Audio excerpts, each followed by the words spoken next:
अस्सलाम वालेकुम दोस्तों फाइनली आखिरकार शेर ड्रामे में वो चीज़ आ ही गया जिसका हम सबको बहुत बेसब्री से था इंतज़ार, क्योंकि यहाँ पर मलक सुजात साहब को आखिरकार इस बात का एहसास हो गया है कि वो अपनी बेटी पजर को माफ़ कर दे, और आखिरकार उसी ने अपनी बेटी पजर को माफ़ भी कर दिया और उसने फ़ैसला भी कर लिया है कि वो अपनी बेटी की शादी शेरज़मान से करवा देगा।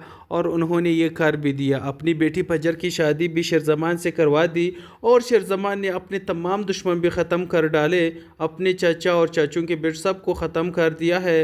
अब यहाँ पर शेरज़मान की ज़िंदगी में कोई रुकावट, कोई परेशानी, कोई चीज़ नहीं है। अब शेरज़मान के घर में सिर्फ खुशियाँ ही खुशियाँ है और तमाम तर फैमिली वाले बहुत खुश होते हैं। और शेरज़मान की दिली मुराद भी, चूँकि वो मोहब्बत करता था यहाँ पजर से, वो भी आखिरकार उसको मिल चुका है। उसने भी अब यहाँ पर पजर से शादी कर ली है और उनकी दिली मुराद और मोहब्बत मिल चुका है।